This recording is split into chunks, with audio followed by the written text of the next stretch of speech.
Oke, selamat pagi kawan-kawan semua. Hari ini kita kedatangan Pak Suparli dari tim MNI Meteo Nusantara Instrumen. Ya.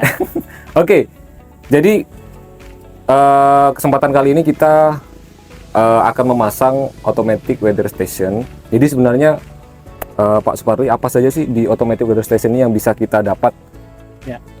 Jadi untuk weather station ini yang akan kita pasang ini weather station dengan merek Davis, cuman kita custom agar dia bisa telemetri.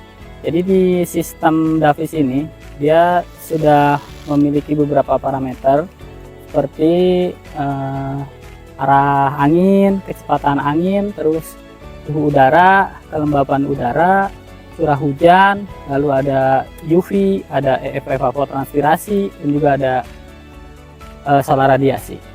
Oke, jadi banyak sekali ya Pak parameter yang bisa kita ambil dari satu alat ini. Dan untuk menurut Bapak, worth it nggak ini untuk di perkebunan kelapa sawit? Menurut saya ini sangat worth it ya untuk kelapa sawit, khususnya untuk para peneliti atau yang menggunakan data parameter tersebut, karena dengan data parameter yang sebegitu banyak kita bisa mengolah data sedemikian rupa untuk digunakan dengan di berbagai kelapa sawit, di lingkungan kelapa sawit. Iya, karena memang bagi kita yang bekerja di perkebunan kelapa sawit, kawan-kawan, curah hujan contohnya. Jadi dari curah hujan kita bisa tahu berapa sih prediksi atau forecast produksi kita ke depannya. Dan seperti yang dijelaskan Pak Suparli tadi juga, banyak sekali parameter-parameter lain yang menunjang kegiatan penelitian. Terus kalau boleh tahu Pak Suparli, sudah berapa AWS atau automatic weather station yang sudah Bapak pasang ini, install di perkebunan kelapa sawit? Ya, untuk AWS dengan tipe ini sebenarnya kami sudah pasang di beberapa kebun sawit ya, khususnya di swasta untuk kami.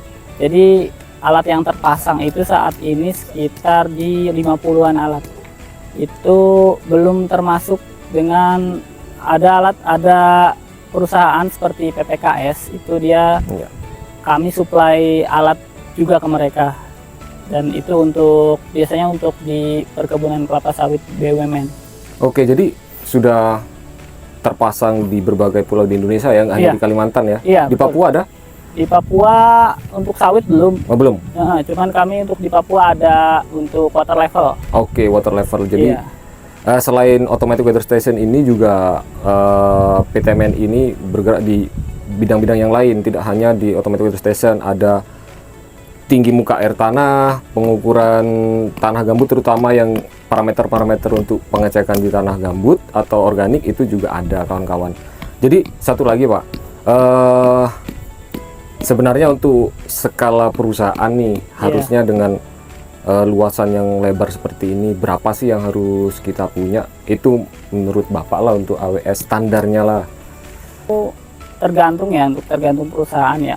Mungkin kalau menurut saya tuh tiap divisi itu harusnya punya. Harus punya satu ya. Satu alat AWS ini, itu Pak. Oke, sangat setuju sih kalau seperti itu, karena AWS ini kawan-kawan, jadi apalagi sudah terinstall telemetri yang dilakukan oleh tim MNI, itu kita nggak perlu lagi ngecek manual. Jadi kita bisa direct lihat langsung di dashboard, di website. Kita bisa lihat secara real time curah hujan kita berapa, temperatur kita berapa, kelembapan dan lain-lain. Parameter itu kita bisa lihat langsung real time. Jadi nggak perlu manual-manual lagi tuh seperti yang tradisional. Memang udah saatnya sih, waktunya kita di perkebunan kelapa sawit ini mulai bergerak ke bidang yang lebih kompeten di teknologi, karena kita manfaatkan teknologi jadi lebih mempermudah pekerjaan kita dan lebih akurat dibandingkan dengan kita melakukan pekerjaan secara manual. Itu saja sih Pak Suparli dari saya. Terima kasih. Mungkin bisa jumpa di lain waktu. Kita akan terus komunikasi. Oke, terima kasih Pak. Terima kasih juga.